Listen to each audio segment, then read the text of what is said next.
About that party again? And adults make choices whether to talk about it. That's true of parents and every other trusted adult in a kid's life. Kids want to know our expectations, and they want honest answers in everyday conversations. So talk with your kids and help lead them on a positive path, because when you talk, they hear you. Would you like to work closer to home, save money on gas, and be rewarded for your hard work and attendance? Then Bellisio Foods is looking for you. That's right, Bellisio Foods is now hiring for multiple positions and shifts with great employee benefits, an on-site health clinic, competitive wages, and advancement opportunities. Bellisio Foods is a company that truly values their employees. Apply online at bellisiofoods.com/careers.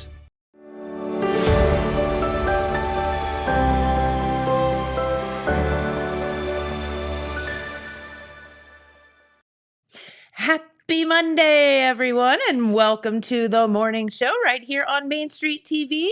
Of course, Jennifer here to start off your work week with not Pete Wilson, but our good friend, Sam Brady. Good morning, Jackson County. Good morning, Sam Brady. And every time Sam, well, okay, so here's the deal. Yes, scoot up there. Straddle the pole like a good boy. Oh, you're being literal. Yes, I'm being literal about straddling the pole. Is that better, James? Yes. Very good. No, Sam is here, and actually Sam was not supposed to be here. He stopped by the building, and when you stop by the building and you walk by your studio, you tend to get sucked in. If you want to dance, you got to pay the band. That's right. So Sam was just walking by. We're like, hey, come in and update our audience on what is going on with economic development in the area. So here you are. Here I am. And then Pete Wilson will be in here in a little bit. All right, where do you want to start? Hey, the microphone is yours. Well, since I was here, last summer, I believe? Yeah, probably a few months. Yeah, several months ago. Actually, it was back in May. God, nuh-uh. Yeah, I was here with Sharissa. Has it been that long? We were announcing our workforce development Shame event. on us. I apologize. Shame on both of us. I've been a bad friend. Yes. Anyway, we've had some... Same. We've had some significant announcements for the community. Lots. All over the county. Wellston, Jackson, Oak Hill announcements are pouring in still. $100 million expansion at General Mills, 30 new jobs. A $42 million expansion here at Bellisio Foods in Jackson, adding 177 new jobs. Expansions at H&H Industries in Oak Hill. Plibrico coming to town.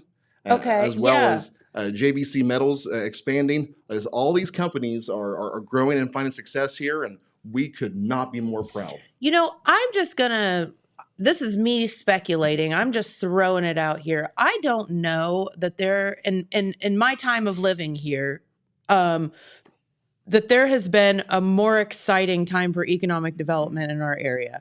Like, there is so much going on. There are a lot of things.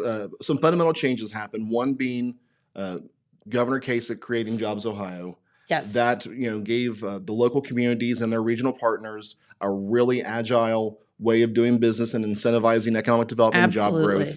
And our friends at Ohio Southeast and my boy Taylor Stepp. Taylor. Their new director of projects, by the way. Yes, so proud of our little guy. Jackson County's own Charlie Hustle. Yes, exactly. You're not kidding. Just delivering so much, not just for Jackson County, the whole region. Yes. And Appalachia is really coming into its own.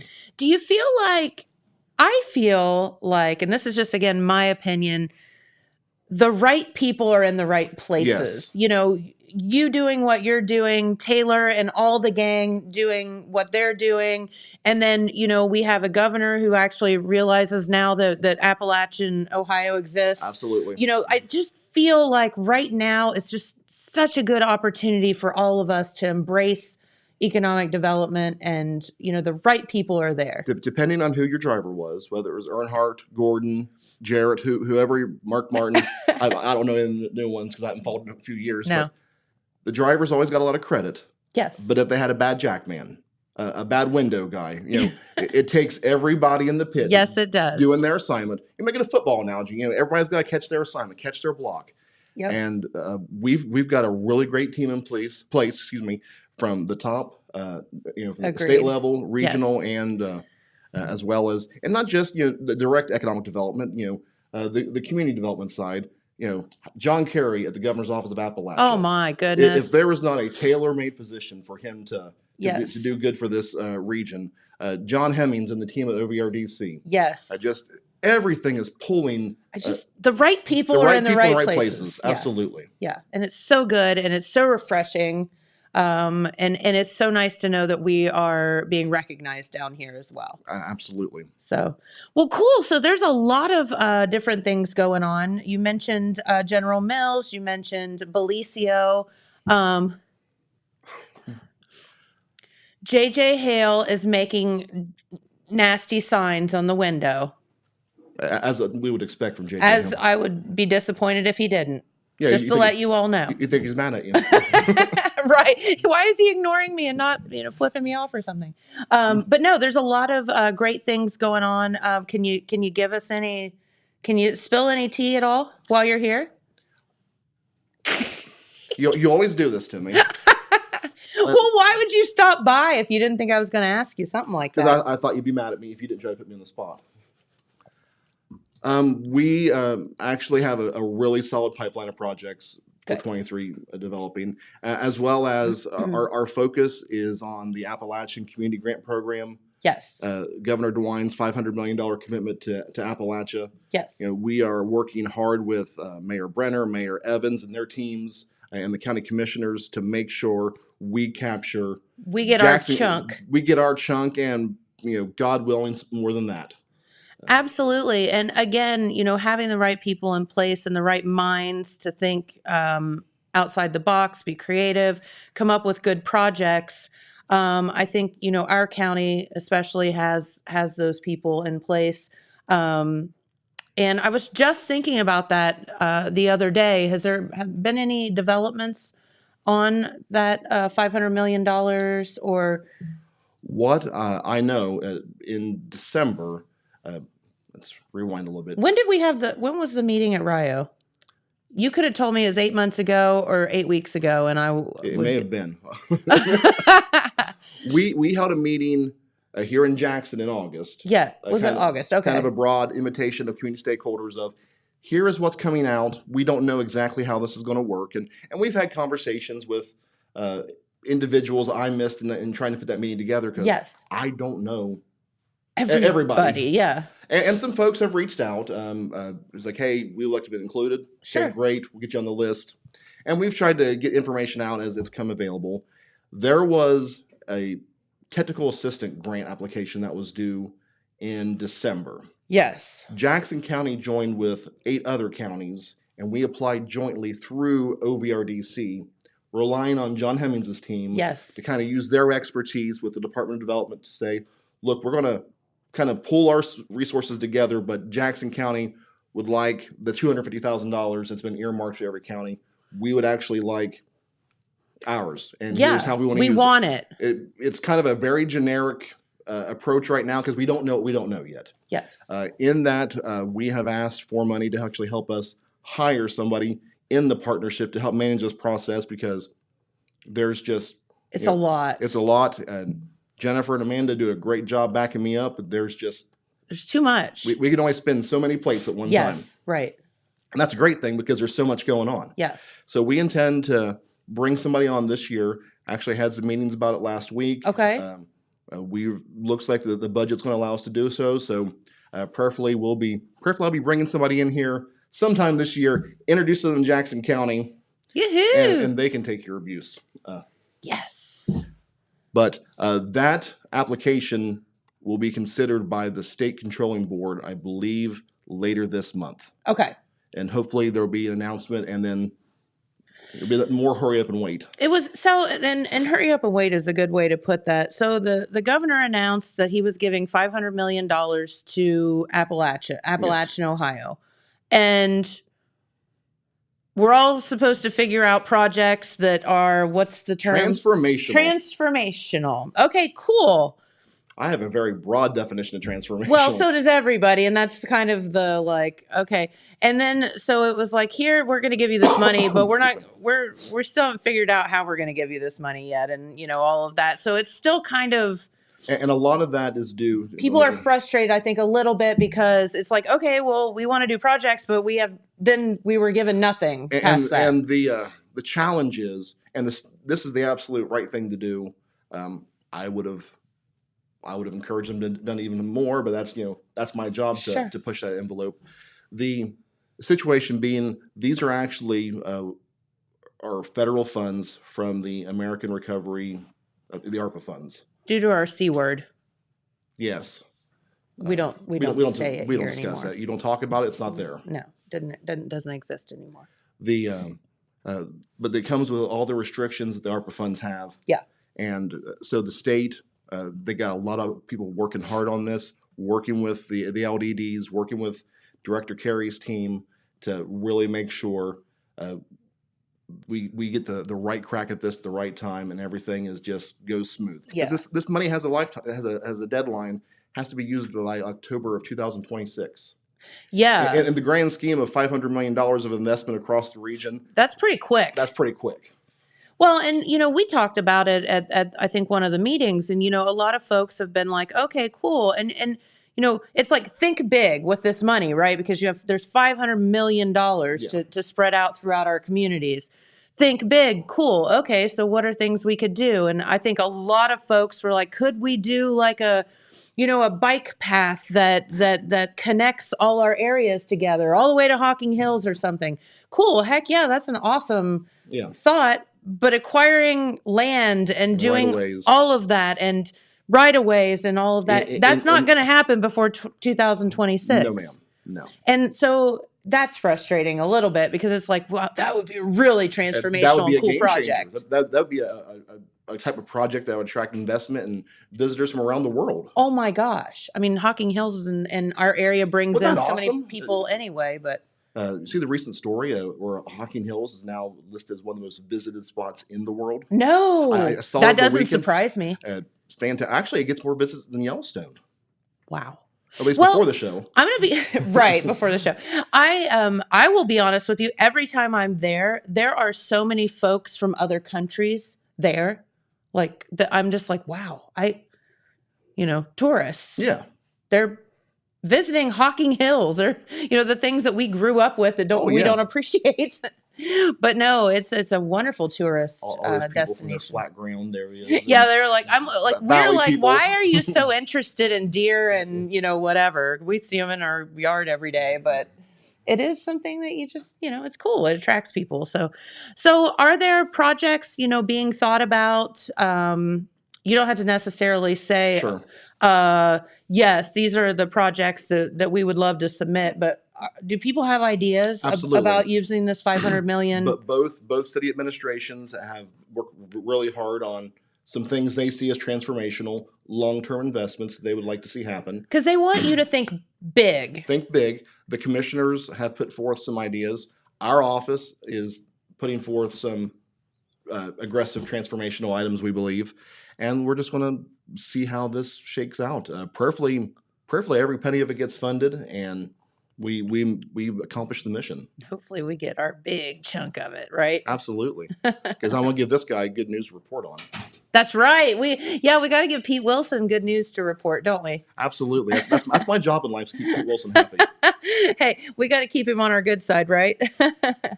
I learned a long time ago from Judge Holzapfel, never get into a peeing contest with the guy who owns the inkwell. Yeah, right. So some of that free sage advice he used to give me. That is so true. Well, Sam, is there anything else you wanted to tell our viewers about while you're here? You are the guru of economic development in our area. Guru, but I'm He's your the guy. head honcho of it. The Jackson County, we did win an award last year. We won the Ohio SE Southern Ohio BR&E champ, which meant we did more business retention expansion visits than any other county in the region. Now, that's not, it is our outreach, but that's because companies like you are willing to let us come talk to you. Sure. And, that's where we get... Well, it's win-win for everyone, right? It's win-win. We get actionable intelligence. We're able to help develop projects, address challenges. I want to win that again this year, not just for my personal ego, but because I want to know that we can say we have the best relationship than any other county with our community. So any business owners that we haven't been on our radar before, we haven't been able to connect, Correct. get with our office. I'm telling you, do Call it. Amanda, 740-286-2838. I'm sure James is getting ready to flash that number right on the screen. 740-286-2838. And talk to Amanda. Talk to Amanda. She'd love to hear from you. Yes. 2838. 2838. You're getting ready to give some old lady a bad morning. Put that number up. Right, exactly. Quit calling here. Is this economic development? But we if there are companies that, you have issues, or we haven't, we keep uncovering new entrepreneurs, new small businesses that, we've been around for over 30 years, but we're still learning this stuff. Well, and again, having a governor's office and folks now that are starting to recognize that we exist down here in Appalachia, there's all kind of programs. There's all kind Yes. of things out there that you may think, when I was growing up, it's like, don't take government money. It's just too big of a pain in the butt and, whatever. And it's like, not that way anymore. It's everybody working together for the betterment of the community and the state. And the beauty of using the Jobs Ohio formula we use in Ohio now, if it's Jobs Ohio supported, it's not government money. It's not government money. It's actually generated from the state liquor franchise. So for those of you who You're welcome. had a cocktail over the weekend at dinner, the state of Ohio thanks you for supporting economic You're development. welcome. Yeah, no, and that is so true. And there are so many programs out there. Don't think for a second that you're too big or too small, or your idea wouldn't qualify for something, because there may be a program out there to help you that you have no idea about. Absolutely. And we don't have... That's where they come in. We don't have all the answers in-house. I have a lot of programming, but there are a lot of things I can't do. But we have a whole network of partners that we can connect you with. I'm just your local family physician. He's the concierge of economic development. There you go. No, it's true. Like, I've called you like, hey, could we, what? I don't know, but let's find out. And then the next thing you know, there's 3 or 4 people involved, and it's like everybody's discussing, and that's so cool. And that's what we're That's happy to do. the point of it. To be successful in this profession, just be responsive and listen, and know who to point somebody to. You don't have to be so arrogant as to think you know all the ansers. Just I don't begin to think that. He'll find out for you. That's awesome. I'm humble, and for good reason.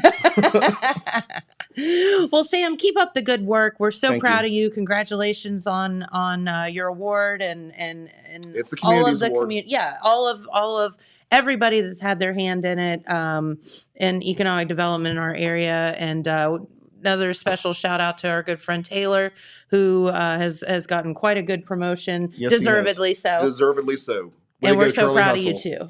Yeah. I'll All right. get hired because the more important person. Pete Wilson is here. Thank you for stopping by. Don't be such a stranger, Sam. My pleasure. Thank you. 8 months, not okay. That's not. I'm sorry. Shame on you and me. Come on over, Pete Wilson. Love our friend Sam Brady from Jackson County Economic Development Partnership, and lots of stuff in the pipeline. Great things going on in our community. So this is what happens when you walk down the hallway here. James and I snag you. Hi, Pete Wilson. Hello there. How we doing today? We're doing, baby. We're doing. How are you doing? I'm doing just fine, thank you. Good. Okay. Lots of there's been a lot of craziness over the weekend, and so I'll just let you at it. Okay. Well, not long after. I'll let you deliver it. Okay. Well, not long after we were on television on Friday, going over the news, including the latest on what was happening. Or what we were waiting on the Jisco Rd officer-involved shooting, which, Yep. of course, is the story of the year. It may end up being the story of the year even by December. Yeah. But there was a major development because late in the morning, the Ohio Bureau of Criminal Investigation and Identification released the body cam video, at least one of the body cam videos of the incident that happened, of course, on January 31st at 1818 Jisco Rd. Yeah. And James has a portion of that video up there. That's the first part of it, 8 minutes and 22 seconds.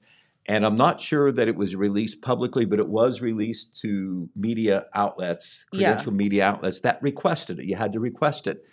To be honest, I don't know whether it's posted somewhere on the Ohio BCI site. I doubt it. Okay. But I guess you could say that it was publicly released, and you can sure find it out there. We did not post it on our website. Made Yeah. a decision there. I think that was you good. well, you could criticize either way on that. I That's the honest to God truth, because the more we know about it, opinions are like belly by buttons, the time right? that it's that all the investigation is over and all. I mean, people do want to know what happened, and maybe there isn't a set conclusion depending on how you look at things. But the troublesome thing about it, the caveat that you have to put out there, if you looked at the video, or even if you heard about it, or you interpreted the video based on what somebody, if you saw the video and then you wrote about it, which is what we did. We had a front page story. We shared it on our website free of charge so everybody could see it, linked it to Facebook. And that was our lead story in the paper. And it was basically very close to a blow by blow, if you will, of what happened, including what was heard and what we could see. Yes. Remember, you're talking about at least 2 law enforcement officers, maybe more, that were in there when this happened. And you're talking about the video from one of the body cams. There may have been more, Yes. but the one that was released, I did get confirmation of that. It was the deputy who apparently fired the shot. Yes. That struck William Beach Jr. William Beach Jr., age 31, of course, passed away later that same afternoon after being shot high in the chest area. There he is, William Beach Jr., age 31.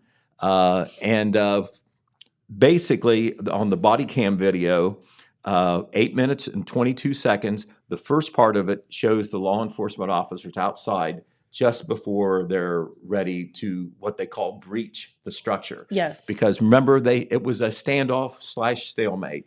They've been out there about since 10:30. Hours. It's going on 2 o'clock, a little bit after 2 o'clock. They've got a search warrant that allows them to make entry. They make one last attempt to get Mr. Beach to come out. You can hear, and I know that this was him, you could hear Sheriff Ted Frazier offering him a cigarette and a light to come out, kind of like as a final peace offer out there. Then as the main part of the video starts, you can hear a command, sheriff's office, and then they breach. They force the door open. I'm not sure it was locked or whatever, but they force it open. And then the rest of the video is what happened until the video ends, where it has been determined that Beach has definitely been shot somehow at some time in there. And then that's where it ends. But the video shows it looks like it shows at least 2 law enforcement officers. You can see one very clearly holding a handgun, pointing at, making commands, shouting at Beach to, not move, warning him, threatening to shoot him if he makes a move or whatever. I mean, they were very agitated and concerned. They felt threatened. Of course, remember, a search warrant did confirm that a municipal court probation officer on the scene did see Mr. Beach with a hatchet and a handgun. So they believe that he is armed when he's in there when they go in. Now, what are we seeing there? Okay, that is a handgun. If you look at that pole that's standing up right in the middle, that is bisecting that handgun. That's what I thought. That is not, we don't believe that is a law enforcement handgun. We believe that may be the handgun that they believe Beach had. Now, Beach is to the left and down on the floor. When you see Beach the first time in the video, he is on the floor and he seems to be in distress from the very beginning for whatever reason, whether he was shot sooner or sometime later in that, I'm guessing about a 5-minute segment in there when the body cam is showing what's going on inside. But some people who have looked at the video believe that Beach was shot right when they breached. To me, that was not clear. Now, maybe somebody saw it better, or they interpret, because there's lots of noise. They make noise when they knock the door down or knock the door open. I'm with but there's a you. loud rumbling though. Then so I've seen the video one time, and it was probably one time too many. I'm just too.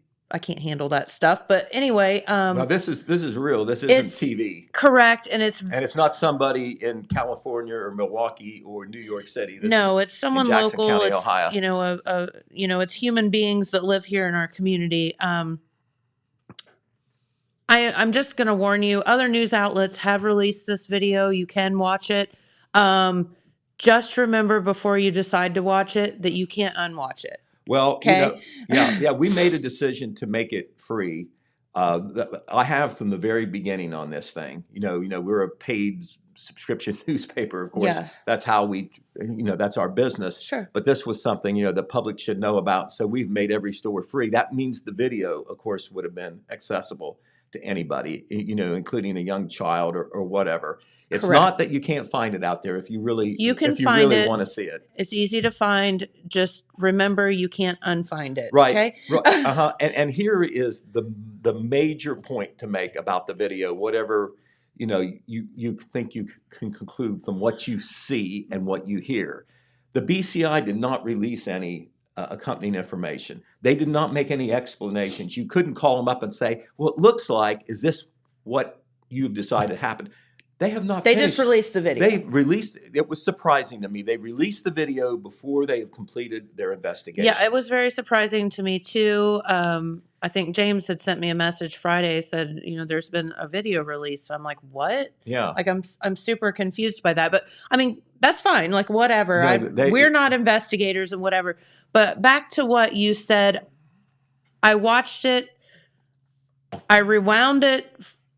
The small part when they entered again, I never did hear a definite gunshot. I was really I didn't confused either. by Some that people situation. claim either have deduced that there was, or they feel they heard it. Okay. Because that's the claim of the folks who feel that an injustice was done to Willie Beach. I think I even sent James a message like, I never heard I'm confused as to when that happened. Well, if going on the language for the people who've not read the paper or seen the video, the officers are very agitated. They are warning Beach. They are holding a gun. It appears that one deputy, or maybe it's the same deputy, is also holding a taser.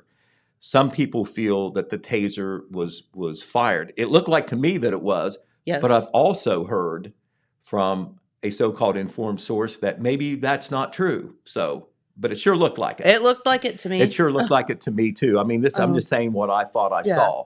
But at some point, you can't see Beach's hands, but you do see that handgun. You see the handgun there on the for cardboard. Sure. That's and you can't. obvious. And you can see Willie Beach's. You can see Willie Beach's face, and you can see his legs when he's kicking because he's obvious. Is that gun falling off the box at that moment? It looks like it may be. It was. You cannot see it on the box later on. And when we looked at it, we concluded that it was either removed or it fell. Maybe it fell in the excitement of what was happening in there.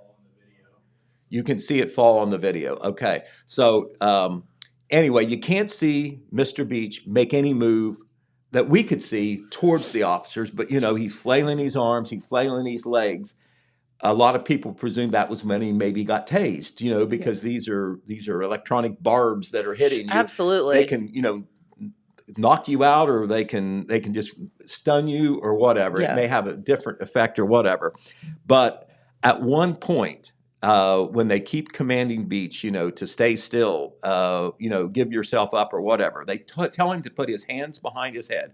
And you can hear this. He says, I can't. I can't. And then the deputies say, or one deputy says, why not? Beach says something. It was inaudible to me. Yeah. But that's when they moved in to check him. I don't know whether Beach says, I'm hurt, I'm shot, or whatever. Maybe somebody picked that up. I could not pick up exactly what he said. But they do move in very carefully. They open his jacket and they see that he has been shot. And one deputy, I presume these are two deputies, maybe I shouldn't presume that. One deputy says, did you hit him? And the other says, no, I hit the ceiling. Mm-hmm. It's like he is saying, I did fire a shot, but I hit the ceiling. But I shot it up. Right. And then And then they're both exclaiming, "Oh, he's hit," and then they call for an ambulance. So they are, based on what they say, it's like they didn't know that Beach was hit. Yes. And they didn't even acknowledge that a shot was fired. Mm-hmm. One of them said, the next one will be for real. I took that to be that was a follow-up from a taser. They're saying, hey, listen, you got tased, you do anything or you come at us, it could be a lot worse or whatever. Yeah. I don't know whether they feel that Beach had a weapon on him right then and could have used it. I don't know. I know when they breached, they probably felt that was certainly a possibility. Yes. But anyway, it says, did you hit him? No, I hit the ceiling. One of the deputies says, put your hands up where I can see them. The next one is going to be real. Do not move your hands. Put them on top of your head right now. Beach's response is audible. I can't. The officer replies, why not? Beach's follow-up response is inaudible, but he appears to be in great distress. That's when the officers move in, and shortly later they say they need a 2-9, which is an ambulance or EMS, etc. Okay. And soon after that, the video ends. Yes. So the video, they did say, is not redacted. It's not like they messed with it and took something in that 8-minute, 22-second clip off. Now, obviously, the body cam is working all the time, I presume. So they decided what 8 minutes and 22 seconds to show you. They showed you right when they were starting, what they were saying to each other, what they were saying to Beach. There was a female voice that you could hear in the beginning that was trying to talk Beach to come out too. I don't know whether that was a family member or a law enforcement person or not. I'm guessing maybe it was somebody who they thought he might listen to.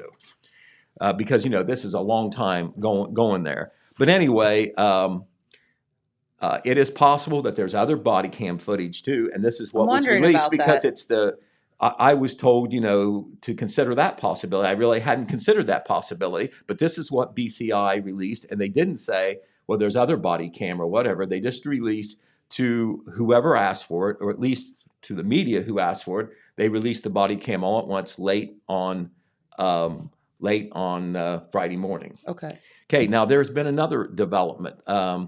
This appeared late yesterday, and there is going to be a rally in support of Willie Beach Jr. and to it's called Justice for Willie. And I know that there's 2 women who have organized the event, at least according to the Facebook event post. Carissa Sexton and Michelle Welch. I believe that one of them at least is a family member of William Beach Jr. And they are having this rally at noon in front of the Jackson County Sheriff's Office. And of course, putting the Facebook post, they're asking people to, come out and attend. And it's not so much just a memorial for William Beach Jr. It is to push for what they consider justice for Willie. That is what they're calling their event, by the way, Justice for Willie. They feel that he was not armed, and they feel that he was basically murdered. That was one of the words they used in their post. They feel that, the deputy intentionally or negligently shot William Beach Jr. and that he should lose his badge and that he should be charged. So, it's pretty strong stuff. Yeah. But they say in their post, this is what one of the women organizers said. I want to make it very clear. Wednesday's protest will be a peaceful one. We want justice for Willie. They named the officer. I'm not going to do that right now. But they say that the officer needs to be held accountable for his action. He needs to step down or be relieved of duty. There needs to be retraining and efforts put in to ensure that this doesn't happen to anyone else's loved ones. These are our goals. Know your rights when showing up and be prepared for people who stand against us. His name is William Beach, and he was murdered by so-and-so of the Jackson County Sheriff's Office. So anyway, of course, we'll be following up on that, and we will be. And that's Wednesday, you said? That is Wednesday at noon. There is also a petition that has been started, not by either of those 2 women who are doing the event, but coordinated because it's kind of like piggybacked on top of this event. And that petition, which, once again is calling for the same thing, justice for Willie, the officer being accountable, saying that he was wrong in what he did and that he ought to be punished for it, whether that's his job or charges or both. 221 persons had signed that online petition, and their goal is to have 500 names, and they feel that this is the type of pressure that should be put on.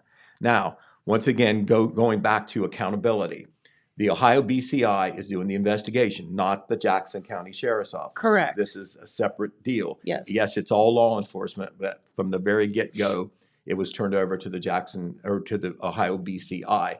The Sheriff's Office has not been involved at all, except for, I'm sure, being part of the investigation as folks being interviewed, including the deputy and any others who may have knowledge or were there.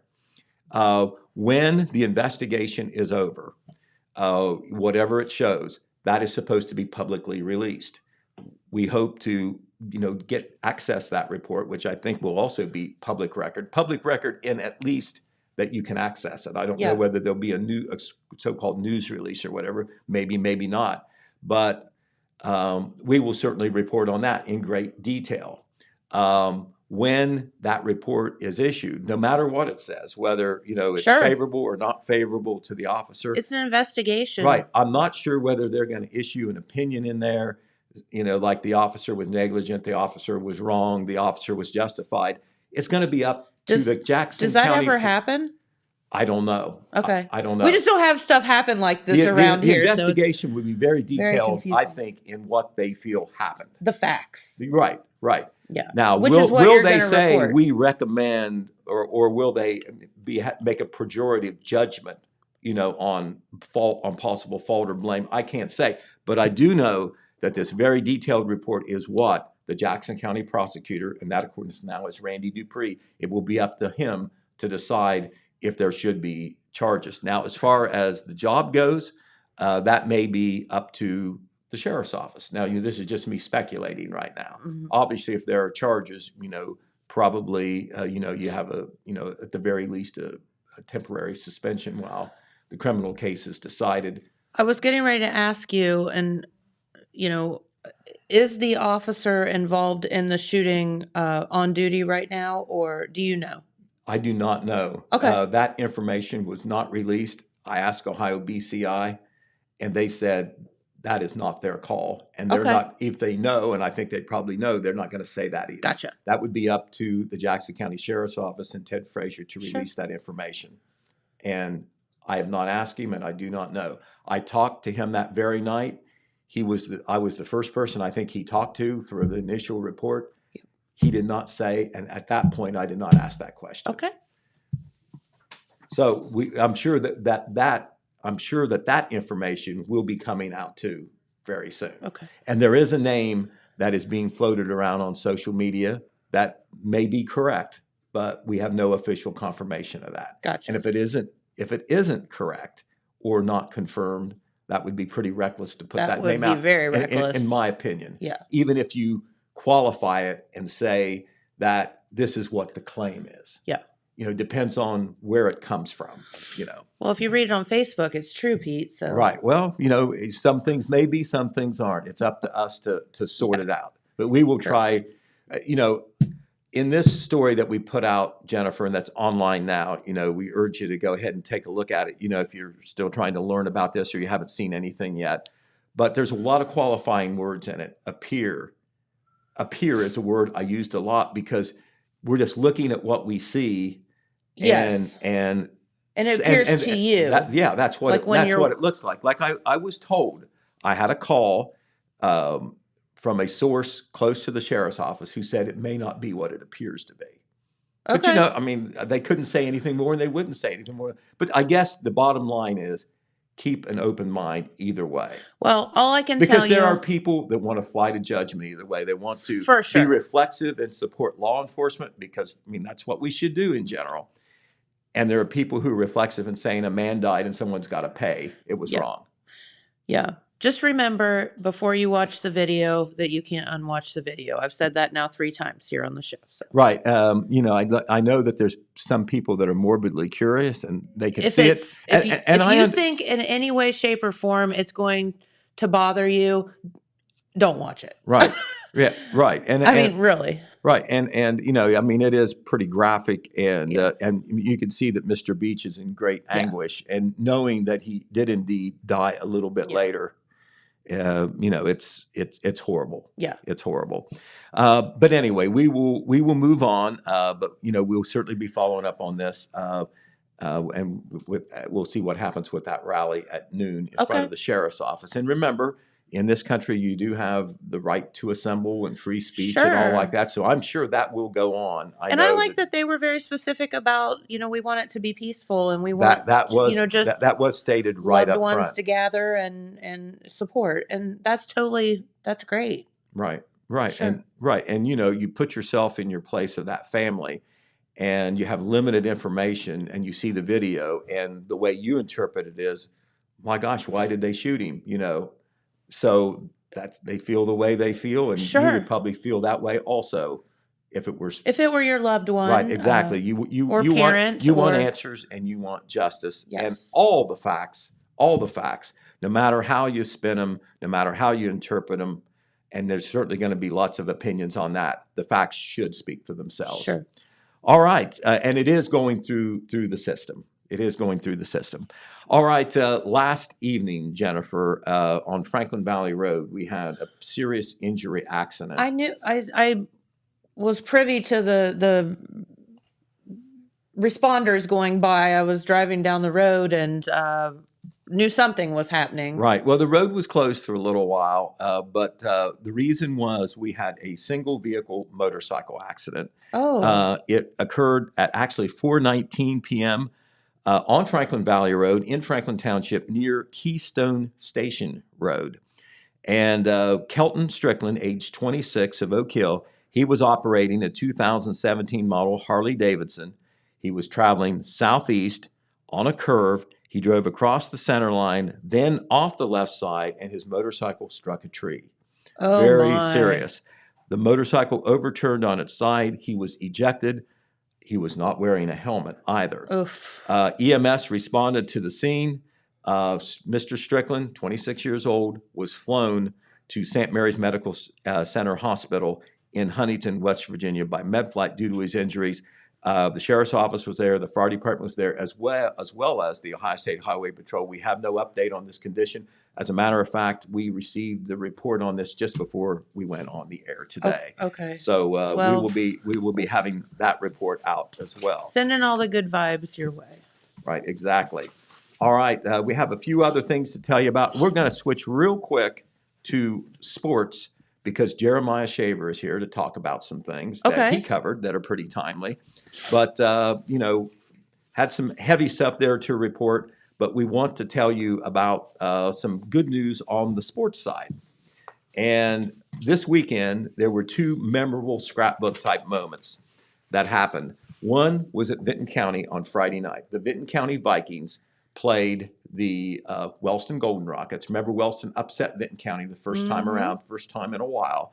And Vinton County not only wanted revenge against their backyard rival, Heck but yeah. if they won, they would be the undisputed champions of the Tri-Valley Conference Ohio Division. And there you see, This is our house. Look at the student section there. This is our house. Vinton County doesn't have a huge gym. It's a nice gym, but it's not huge. They always pack it. And, of course, it was packed for this game. Of course. Lots of signs. Red Thompson Jr. was there. He's got to have some atmosphere pictures that we're going to print, as well as, you know, the game story and some action pictures. That is Coach N.J. Kite. We wanted to show you his picture for a couple reasons. Number one, he's a first-year coach. Yes. He is following in the footsteps of the great Matt Combs, Yes. who coached there for years and years, won a slew of championships. NJ, I think, was with Matt 11 years before he got a chance to be the head coach. And his very first year, he is a TVC Ohio champion. Nice.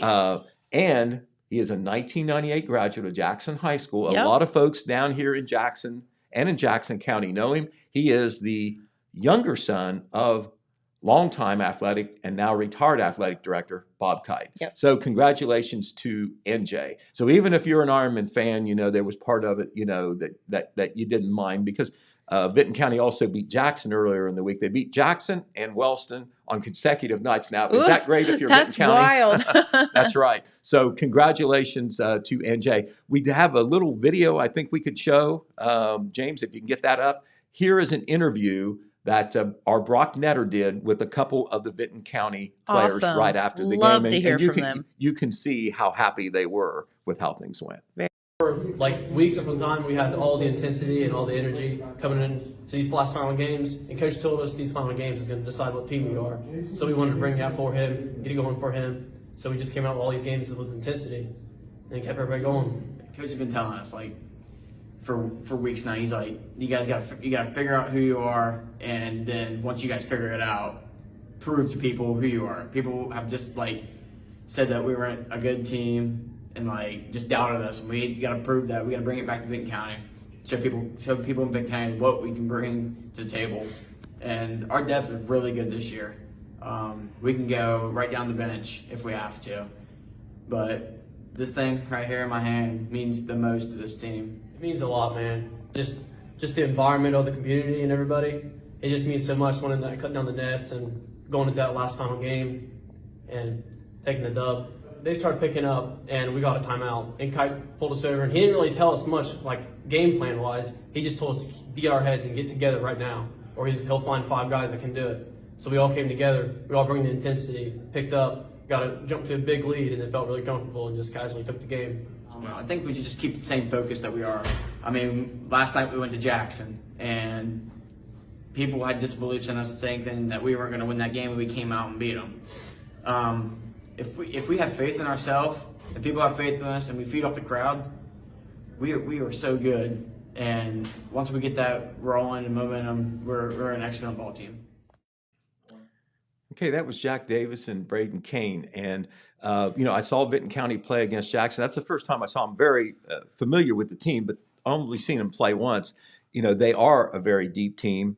They have multiple parts who can do multiple things. And what I mean, Jennifer, they can shoot from outside, they can drive to the bucket, they rebound well, they run the court. It is honestly a very talented team. And Sure. you have a feeling they were feeling off a little bit of motivation, feeling that people thought, oh, are you guys really going to be as good as People you've been didn't in the past? believe in him as much Well, as that they. is that Coach Kite, has motivated them. They've motivated themselves, and they've got some really good feeling, I think, going into the tournament. Which they have one more regular season game on Friday against St. Trace, and then they go into the tournament. But congratulations to NJ Kite and the Vikings for their championship. Way to go, guys. There was another great moment down at South Webster we've got to tell you about. Oak Hill at South Webster. The Oaks are underdogs down there. Okay. They've got a good team this year, but South Webster has had a better record, and it's out South Webster. This is the scene at South Webster on Friday night. We thank Joy Hale for that picture. She is the cheerleader advisor down there, because this was a road game we didn't attend in person. We will have a good story on it. But South Webster shooting a foul shot. Game is either tied or South Webster's ahead. I really don't know, but I do know that South Webster missed the 3 throw. Oak Hill came down real quick. Garrett McInnes made a shot from the corner that won the game. Nice. It was in overtime. Oak Hill 45, South Webster 43, and you can see the joy there from the Oak Hill contingent. Garrett McInnes happens to be the son of head coach Heath McInnes. Okay. Heath McInnes, all kinds of local connections. He's coached at Oak Hill for a while. He coached under Norm Pearson. Now he's the head coach. Of course, that was his son who made the winning basket. Yeah. Heath's grandma, Barbara McInnes, lives in Wellston. Heath has coached at Jackson before. Yeah. They live in the Jackson School District. So a lot of people are very happy for the McInnes family all over the county, as well as Oaks Nation. That was maybe one of the highlights of their season, as well as playing on the Hoosiers court earlier this year. Yep. Girls tournament starts tonight. The Vinton County Vikings host the Gallia Academy Blue Angels. All of our 4 girls teams will be playing this week.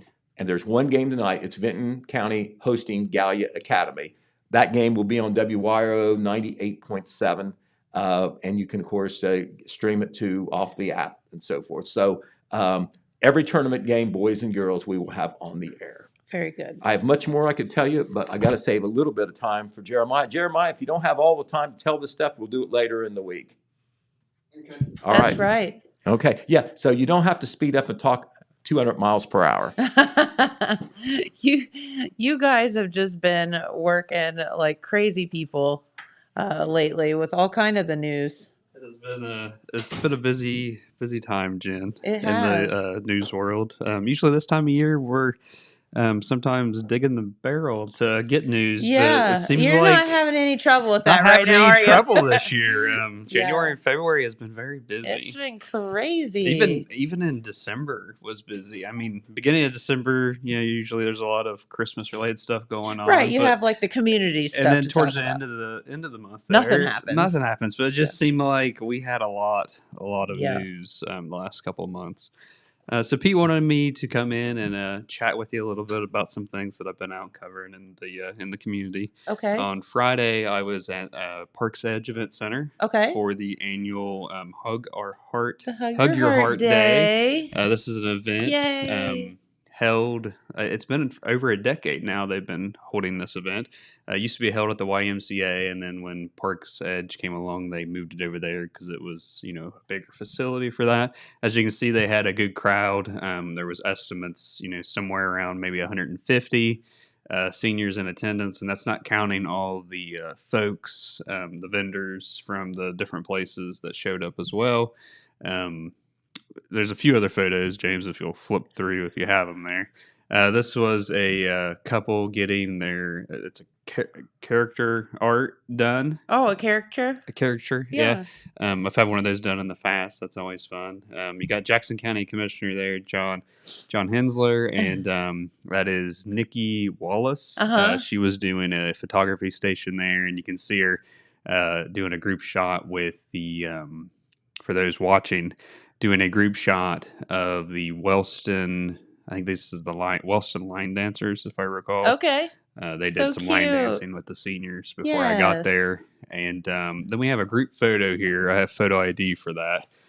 These are a lot of the key players, Jen. You have from the left, you have Jeannie Leach, Laura Baker, Sandy Borden, Tammy Jolly, Terry Graham, Flo Curtis, and Kim Staten. And Laura Baker was my main contact this year for that. And she told me that this is her last year participating and helping with this event. Okay. And this group photo, she presented all these folks that have been with her since she took over the event from Shadrack Jenkins 5-6 years ago, may have been longer than that. And she gave them all gift cards as a thank you. Flo Curtis there. So real quick, Laura Baker is from the YMCA, and Flo Curtis is from Holzer, and the two have partnered since several years ago to put this event on after Shadra left the Y. Yes. And Flo told me that she plans to continue this event. That's awesome. For Love the seniors in the area. It's such a good event. It is a good event. They always have a little bit about the event. They always have, it's all geared towards America Heart Month. They always have the special Heart Month health screenings. Anything from memory to, your heart, cholesterol, that kind of stuff. They have lunch, entertainment. I saw they had they were doing, look like Subway that they were having there, cool. I do believe. Yeah, I know they have lunch and things, so that's awesome. So it was a good attended event, and Laura said it's just been an honor to put that on with Flo over the last several years. So that's a little bit about that. Cool. Later in the day on Friday, I went to Wellston and met with Wellston Art Club President Grace Plummer and some of the members of the Wellston Art Club. We met at Wellston's Dairy Queen, where the art club has done a new mural. Oh, good. How cute. We've seen several of these the last year or so. Yeah. And I know they've done several last year as well, but this makes number 6. I had some notes here. So Dairy Queen had contacted them about coming in to do this. As you can see in the mural, there's a lot of they wanted kind of the trademark items there from Dairy Queen. So you can see an upside down blizzard there with the words upside down, Jen, if you notice. Yes. And you also got an ice cream cone. You got it looks like a strawberry sundae, a dilly bar. And they wanted just that, that Wellston Golden Rocket theme there with the yellow That's and the awesome. blue. And it's a first indoor mural, by the way. This is the 6th one they did, and this is the first one that has been done inside. Looks great. All the ones to date have been done outside on buildings. If you recall, the first one that they ever done was a coal cart, and it's on on a building there on the corner of Broadway and Ohio Avenue. And if you look through the downtown area, there's some other ones you'll see on Daisy's Coffee Shop on the backside of the building. There's some flowers. That was the second one that was done. There was a piece done on Brenner's Family Pizzeria. There's one down at Blamer Field. And number 5 they did in the fall this past year.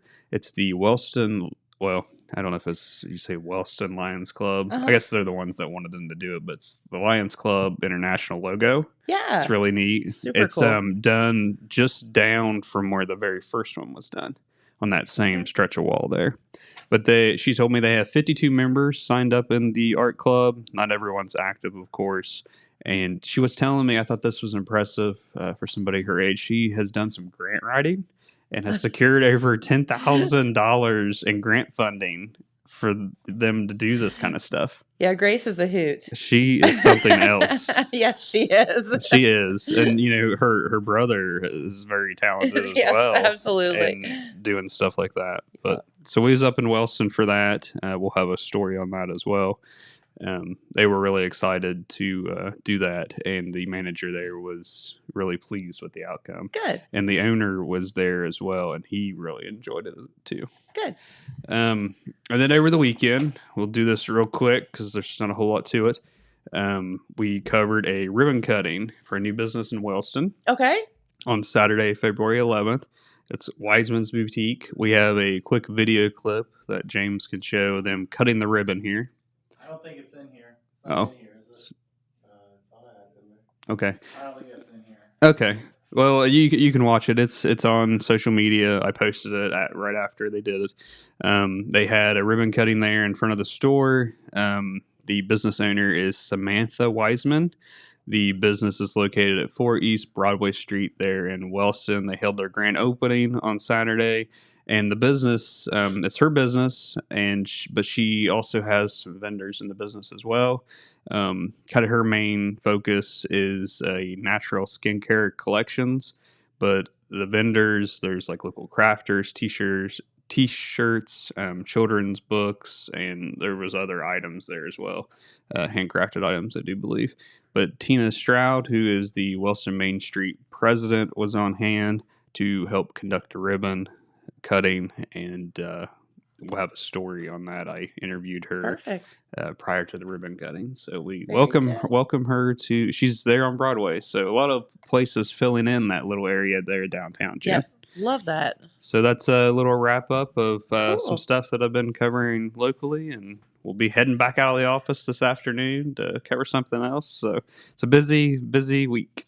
Very good. Imagine that. Busy with news around here. Busy with news. Got so much, can't get it all in one edition. We'll so save some of that. We'll talk about it later on in the week. All right. All right. Thanks, Jeremiah. Yep. All right. Well, there you go. We have the news, and now you have it. Also, tomorrow. Okay, let's save everybody. What is tomorrow, everyone? Oh, it's Tuesday. And February 14th, which is Tuesday. It's Tuesday. We're at work. Yeah. We're here. All right. So I'm going to save y'all. It's Valentine's Day. Do not forget that. Oh, yeah. So we're going to have a fun little Valentine's Day show for you tomorrow, I think. And then I think maybe our friends from the Jackson County Dog Pound will be here as well to participate in our Valentine's Day Happy Love Fest. Sounds like fun. All right. Well, have a great day, everyone, and we will see you right back here tomorrow. Thanks for watching. Bye-bye. Bye.